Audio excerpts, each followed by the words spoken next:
UFC London, Leon Edwards versus Sean Brady. I am here to provide you my full card picks and predictions.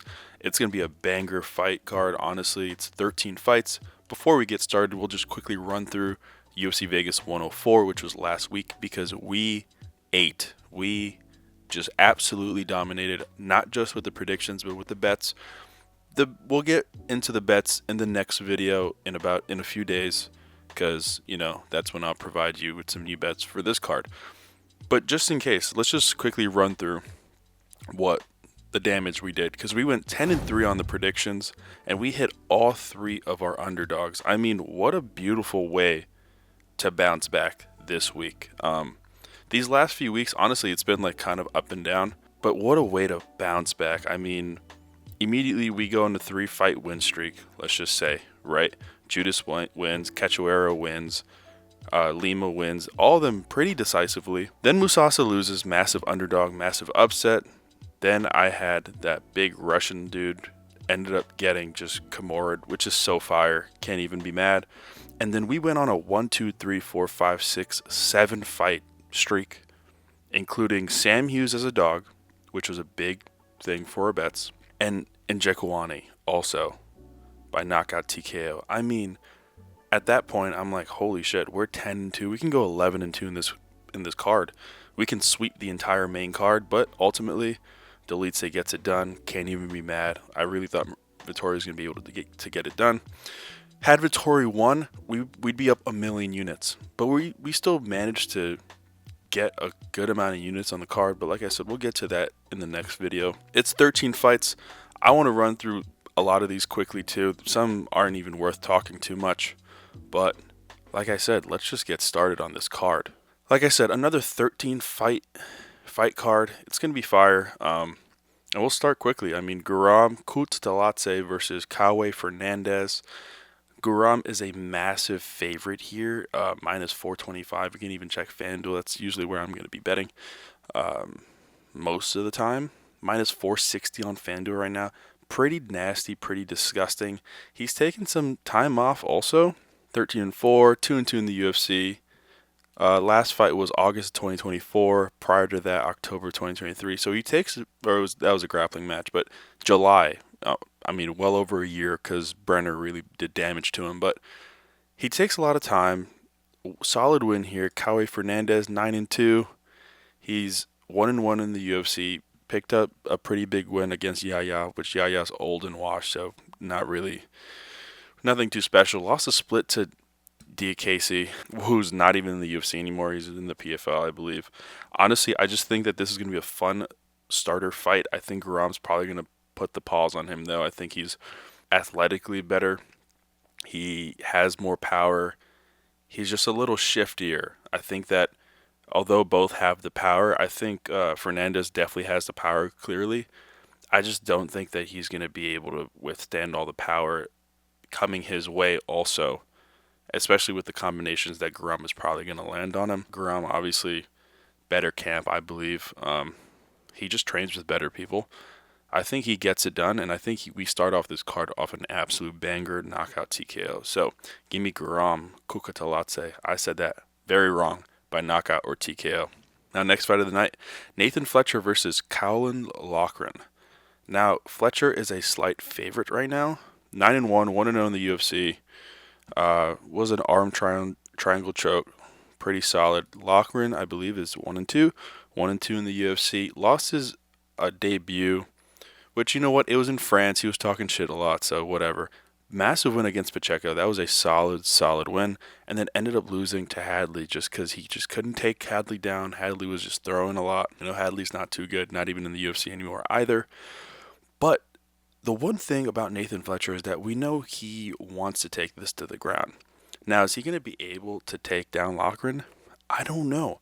Who's going to be pressuring who more? I kind of feel like Loughran's going to be the one kind of pushing the pace more. He's going to be pushing Nathan Fletcher to the cage a lot more as well. When it comes to the striking, they both aren't that great, I'll be honest with you. Fletcher does have the 2-inch reach here and the 2.5-inch leg reach. That could be massive if they're in the middle of the cage, but I feel like Loughran's going to be able to just pressure him a little bit more. Just have him on his back more consistently in the fight. So I kind of lean the dog here. I'm not going to lie. Loughran right now is minus 102 on FanDuel, was plus 136, so people are starting to bet on him too.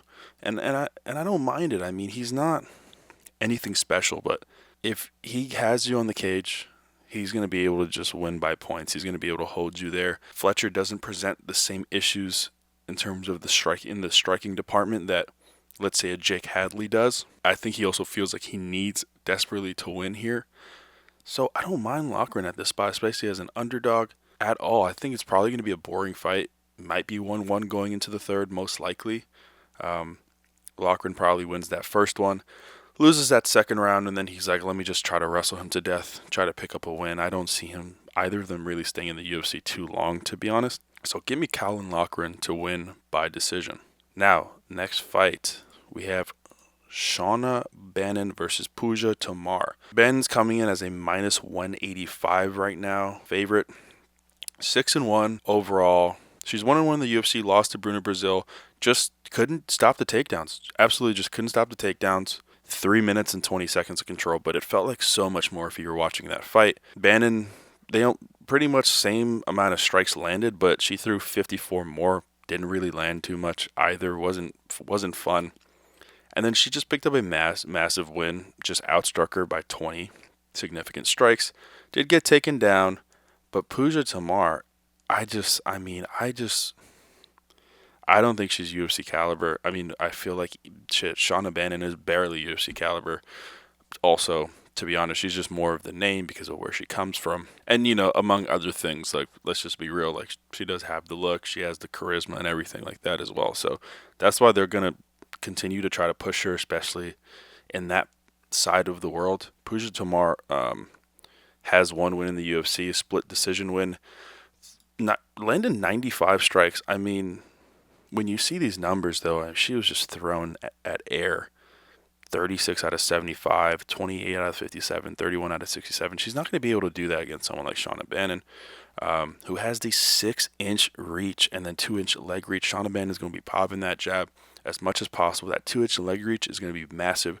She's going to be looking for head kicks the entire fight. I just don't see how Tomar is going to be able to win this unless she clinches a lot, which is not really her game either. I think she's just going to get outstruck on the feet, and she just might end up getting head kicked into hell. So give me Shauna Bannon here to win by TKO decision.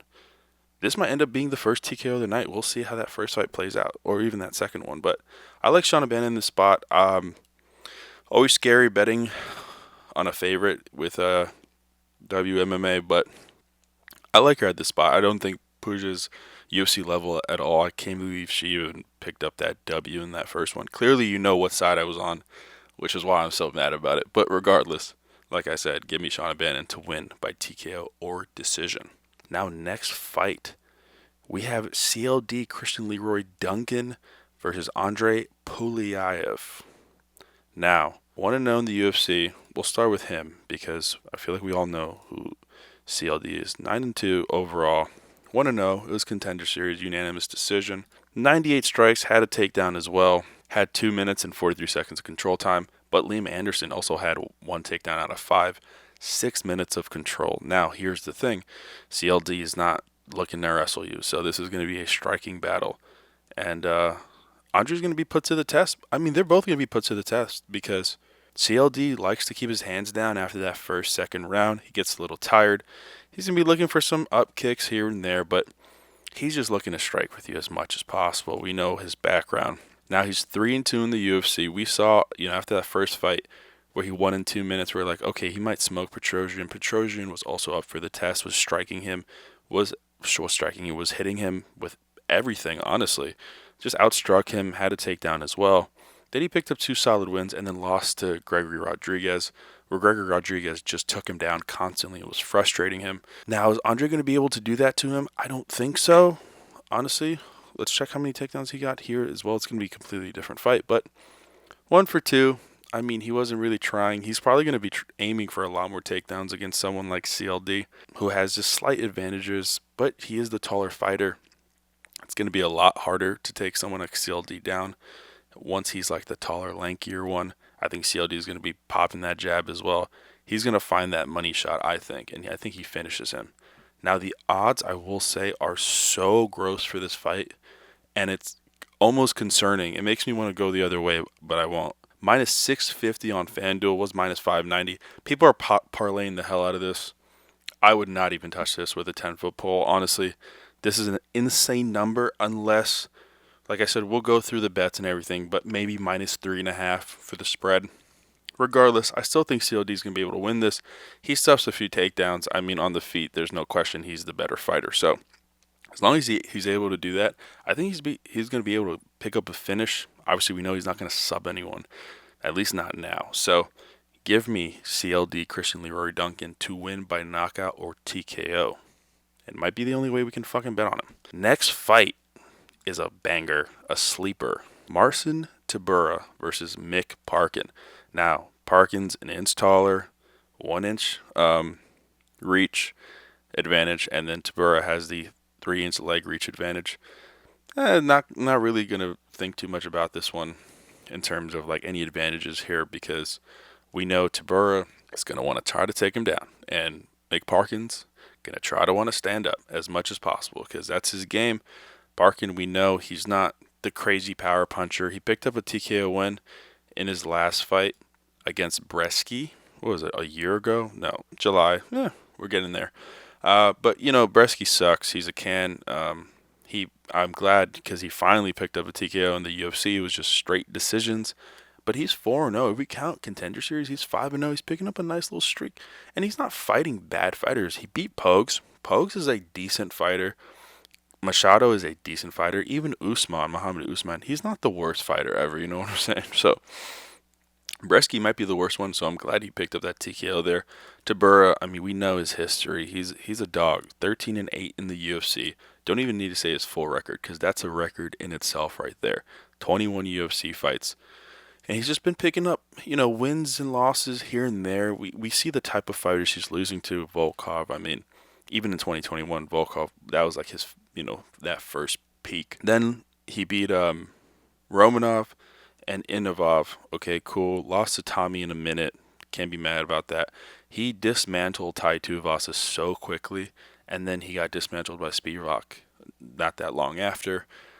And then in his last fight, only a few months ago, I mean, was able to take Jonathan Denise down and just absolutely maul him. Denise had no answer for him. It was one of those fights where I regret taking Denise because Denise was the favorite, a slight favorite, but he was the favorite, and I still regret it. I mean, the fight didn't even last that long.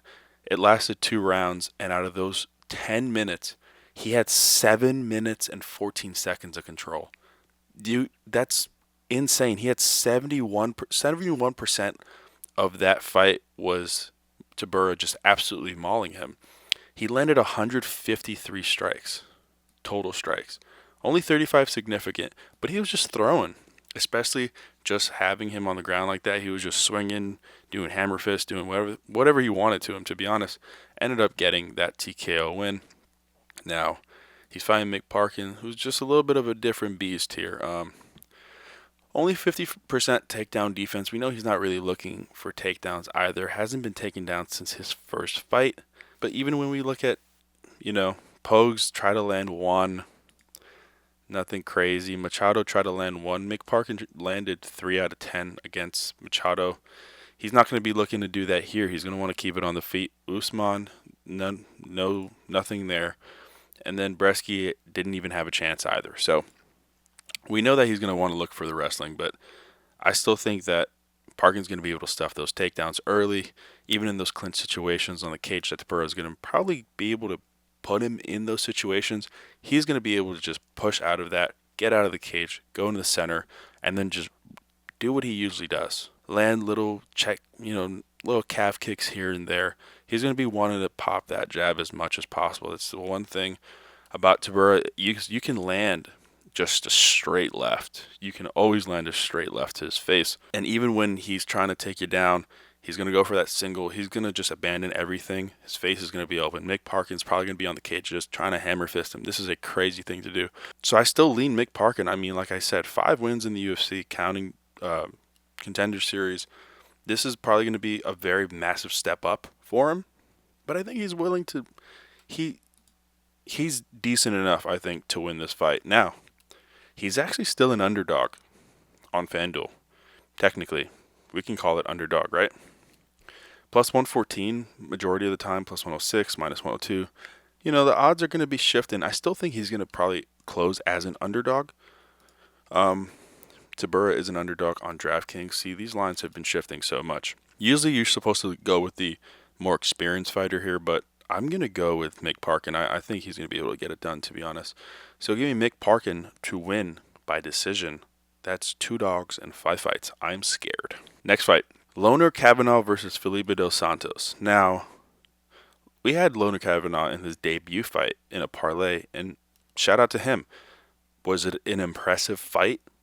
Absolutely not. It was kind of scary how mid he kind of looked, but we'll say it was the nerves. Okay, we'll say it was the nerves. He's 8-0, beat Jose Ochoa by unanimous decision. This was in November. Obviously that was a fire fight in Contender Series. He's fighting Felipe dos Santos, who's 8-2, 1-2 in the UFC. Had a pretty fire fight against Manel Kape. Ultimately lost. Then beat Altamirano. Probably maybe even should have lost that one. And then he had a great round against Andrey Lima. And then Andrey Lima just shifted towards the wrestling, which we needed also to happen. So shout out to him. But see, 2 takedowns. Felipe dos Santos couldn't land anything. Andrey Lima, out of 2 takedowns, had 9 minutes of control. I mean, doesn't get any better than that. And we see, wasn't really even throwing too much. He just had him down there. Looking for subs, which is cool. Ultimately picked up the win, so Dos Santos couldn't get up. It is what it is, but like I said, he had a great first round. Landed 25 out of 47 strikes. Now, is he going to be able to stand with Kavanagh? We're going to have to see. Because Kavanagh will be throwing, I'm not going to lie. He has the power, but the odds to me are just so wide. For someone like Kavanagh, who really hasn't shown that he's UFC caliber yet. He's young. He's only 25. But Kavanagh is minus 330 on FanDuel. When we just think of it in terms of a betting perspective, people are going to go, this is a perfect parlay piece. But in my head, I go, he's not worth 330 no matter how you put it. When we go through parlay of the week last week that we hit 2 units, Andrey Lima was a minus, I think, 320. And then he closed at 400, but we took him at 320. That was worth it. And it clearly showed because he finished him. I don't think Kavanagh finishes him. I think it's going to be a close fight. Potentially, maybe if he catches him. I don't know if I'm leaning the plus 3.5 for Dos Santos. But regardless, I'm going to go Kavanagh to win by TKO or decision. But this is a red flag fight for me. I have 2. So this is the first red flag fight for me. I just don't know if I trust him yet. I don't know if I trust him. And Dos Santos is tough. We saw what he can do in that first round. He can get tired. Kavanagh's not really throwing that much after either. So that first round is going to be fireworks. If it gets to that point, I lean the over as well. Could be 1-1, like I said, going into the third. I wouldn't touch those odds, honestly. But give me Loughran Kavanagh to win by TKO or decision. The last prelim is Jai Herbert versus Chris Padilla. Now, this is another very close fight in terms of the odds. Jai Herbert is 3-4 in the UFC and a draw. Picked up a good win against Padilla. Padilla is super tough, won by decision. I mean, he hasn't won by finish since 2021. People talk about his striking so much. He did drop to Poirier with that nice head kick, and then he got smoked. People talk about his power a lot, or his striking, I should say, but I just can't trust him anymore. His heart's not there a lot of the time. We saw that against Ziam. I mean, I don't even know what happened to him there, but Chris Padilla, 15-6, 2-0 in the UFC, won by rear naked choke against Lontop, and then won by doctor stoppage. I mean, the boy got power. He's scary. I think he's going to be able to clinch Jai Herbert in the cage. I think even in the striking department, he's going to be able to land the bigger shots. The one scary thing is homie's 5'9" and Jai Herbert's 6'1". But clearly that doesn't matter because Taporia is 5'4". So that none of that matters. And then Jai Herbert obviously has the 3-inch reach, which he usually does have the advantage, and he's going to be looking to pop that same jab. But Padilla is going to be able to just put his head down and just throw that right hook as well. He's going to be looking for body shots as well. I mean, he has all the disadvantages in the world in terms of just anatomy, but he has the power, he has the skill, and those odds are very nice. Plus 105, plus 104 on FanDuel. Was plus 114. It's gonna still level out. It might end up being a pick'em before fight night, to be honest. So I might lock this in a little earlier. We'll see. But I like Padilla here. I think he has all the tools to win. I think he'll be able to smoke someone like Herbert, who just doesn't have the heart out there sometimes. If it's 1-1 going into the third, could be a little scary. I hope he leans into his wrestling a little bit more. Just clinching him, trying to get on his back. Little things like that. I hope he doesn't gas out. But regardless, like I said, I like Padilla to win here, honestly. So give me another underdog, Chris Padilla, to win by TKO or decision. And now off to the main card. First, we have Nathaniel Wood versus Morgan Charrière. Wood is a plus 160 dog, and he's had an interesting UFC career. He is 8-3 in the UFC. Obviously, we're not counting grappling, but he picked up a win against Pineda, who's 40. Then he lost to Naimov. That was an interesting loss. He probably shouldn't have lost that, because if he hadn't, he'd be on a 5-fight winning streak right now. With some solid wins, Charles Rosa, Jourdain was a solid win, Feely, all by decision. The last time he finished someone was pre-COVID, but he's been hurt before that. He's hurt his opponents as well. Charrière, 20-10. I mean, this is what scares me here. 14 of his fights have gone to decision. He's 5-9. It reminds me of Pulyaev, who obviously has like 10 losses and 9 of them are by decision or something. Obviously scary. These fights from 2015 to 2017, he was 3-5. Do I have to worry about that so much? He lost a split to Chepe, which he absolutely lost that regardless. I didn't think it should have even gone to split. But he picked up some solid wins prior to that on Cage Warriors.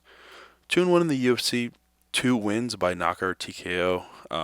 We know Chepe is a tough dude. But Nathaniel Wood, I would say, is like in that realm of Chepe, just obviously not the same type of fighter. He has the hands, but the grappling's probably where he'd want to lean towards as well. I'm just a little bit afraid for Nathaniel Wood. I'll be honest, that power might get to him at some point in that end of that first round, and we might see him get dropped. Charrière is kind of coming into his own in the UFC right now. This is a pretty solid fight for the both of them, but especially for him. I mean, if he's able to beat Nathaniel Wood in London, massive for him. Massive, and I think he can get it done. I know a lot of people are going to be on Nathaniel Wood here, being plus 132, plus 150. See, people are on him, and that's fair, rightfully so, but I'm not loving it too much. I think Charrière has a lot more talent. I think that he has a lot more power. I mean, the scrambles are probably going to be crazy as well. As long as he doesn't get to his head, and this could be another very close fight. Wouldn't be surprised if the odds went down for Charrière, so I'm not going to probably touch anything yet. Maybe even live. Nathaniel Wood might have a big first round. We never know. But I think he's going to be able to stay into that fight, and I think he'll be able to smoke him. So give me Morgan Charrière to win this by TKO or submission. Now, next fight, another one I'm not even going to talk too much about because of the odds. Jordan Vucenic versus Chris Duncan. Now, I mean, they literally look like bros. Same height. Vucenic has the 1.5-inch reach, 2-inch leg reach. Owned one in the UFC, lost to Gunnar. Cool.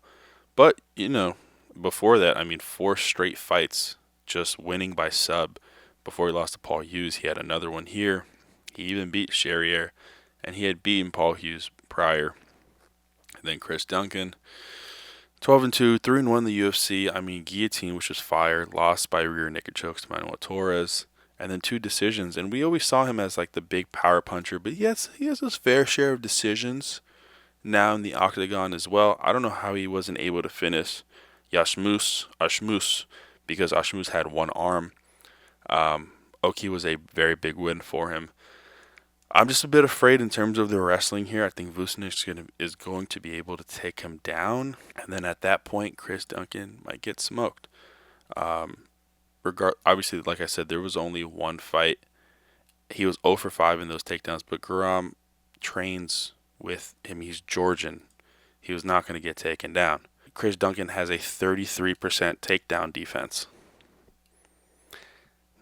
That is not good, and that's not going to work for Vucenic at all. I think Vucenic is going to be able to take him down and probably choke him out. If not, just beat the hell out of him in London, honestly.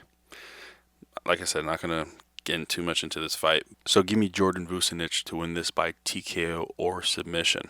Now, next fight, we have Molly McCann versus Alexia Thainara. Now, I'm telling you right now, I'm picking Molly McCann simply because they're in London. I think she needs to win this fight. She's one of the most disappointing fighters to ever grace the octagon. She has a 5-inch disadvantage here, reach disadvantage. But I don't think Thainara is that good. I think, especially McCann with the home field advantage, she's going to be trying her fucking best to win this fight. Because if not, she is so cooked, it's not even funny. Not even, like I said, not even going to overthink this fight at all. Now the odds, I mean, the only way I'll even put my hard-earned money on her is if she ends up being on the spinner, which we'll get into next video. But this is the second red flag fight for me. I refuse to put money on her.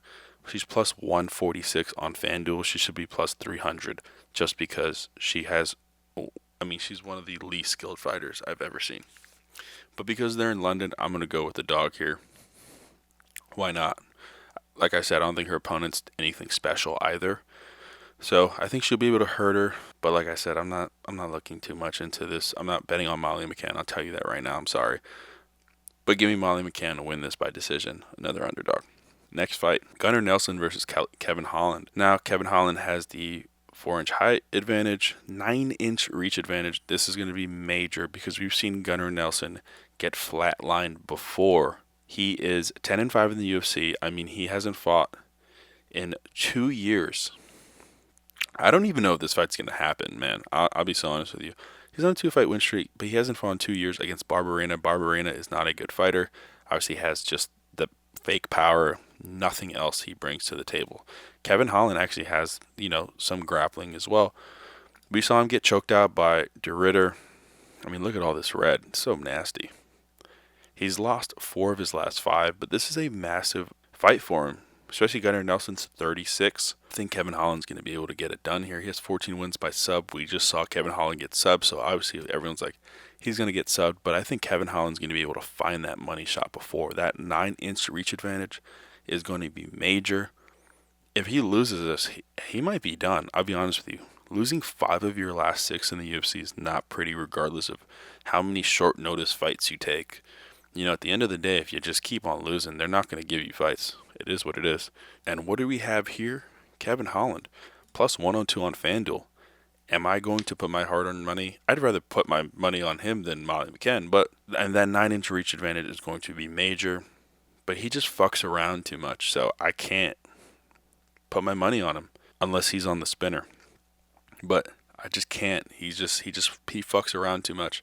But I think that advantage, we've seen Gunnar Nelson flatline before, like I said. It's his only TKO loss. Where are you? To Ponzinibbio in 2017. Not that many fights before that, or after that, I'm sorry. Give me Kevin Holland to win this by knockout or TKO. Now, co-main event, Jan Błachowicz versus Carlos Ulberg. Now, Ulberg is 2 inches taller, but Jan has the 1-inch reach advantage and the 1/2-inch leg reach advantage. Those leg kicks are going to be coming from Jan to Ulberg. Now, Ulberg isn't that impressive, I'll be honest with you. People are going to be looking to make him another parlay piece. I'm not putting him in any parlays, personally. He's 11-1, but he's 34. People got to stop acting like he's 27. He's kind of exiting his prime very soon. He has 1 loss by TKO, 7-1 in the UFC. He pretty much grew up in the UFC. That loss was a long time ago. He's on a 7-fight win streak with, just a bunch of finishes, except his last one against Ozdemir, because Ozdemir is very tough. But Jan is obviously his biggest test today. I mean, former champion. Look at that belt. But he's 42, and he hasn't fought since he lost that split to Alex a year and a half ago. It's going to be interesting to see the striking here, because I think We all know the power Jan has, but Carlos is still a little quicker. Obviously, he's also 8 years younger. He's a little quicker, but usually we see him just having the bigger frame, and I think I can't wait to see like what they look like face to face, because then we'll really tell what that's going to look like come fight night as well. So I lean Carlos here. I do. I still do, regardless of who he's beaten. He obviously hasn't beaten that many. Alzheimer's a great win. He beat Menefield. Some first round finishes. We know that he can get to the third round, but Jan at that third round is still going to be pushing the pace as well. So we expect a lot of counter shots from Ulberg as well on his back foot. We'll see if those even land, how powerful they are as well. Most thing, I lean the over here. I think both are extremely tough. I mean, regardless, I know he has 7 TKO wins, but it's not like Jan's been getting out here smoked. You know, he has 2 TKO losses. When was his last time he got TKO'd? Thiago Santos in 2019. You know, he's had multiple fights with some massive power punchers since then. Not going to even think that either of them is going to get finished. If anyone gets finished, it might be Ulberg. But the odds kind of scare me also. Ulberg minus 280 right now. People are putting him in parlays. People are going to put him, CLD, in a parlay. I'm good off that. I still lean him to win. Maybe even Błachowicz plus 3.5. Might not be a bad play, to be honest. But give me Carlos Ulberg to win this by decision. Now, main event. We have Leon Edwards versus Sean Brady. Leon has the 2-inch reach advantage, the 3-inch leg reach advantage, and he's 3 inches taller. 4 inches taller. Sorry, can't do math. Now, this is going to be fun because Sean Brady's coming in on short notice. It was supposed to be JDM, so Leon was looking to obviously face a boxer, and now he's facing a grappler. A very, very good grappler who's also coming on short notice, which is why when we'll get to these odds, I still personally think these odds are absolutely absurd, but there might be some insider information as to why these odds are the way they are. Sean Brady's 17-1. He's 7-1 in the UFC. Picked up his last win against Gilbert Burns in a 5-rounder. He looked great, honestly. Just absolutely dominant. He dominated him. And that's the type of win he needed to get something like this, because he's been boring as shit before that. 7 takedowns, still boring, but 130 strikes. He's not really boring. To me, he's not. 10 minutes of control in a 5-rounder is not bad at all. Look, he's just landing so much more. Just wasn't giving Gilbert any space to breathe or anything like that. And then we have Leon. Oh, Leon. His last fight was against Bilal for the belt, and he just got dominated as well. And he hasn't fought since.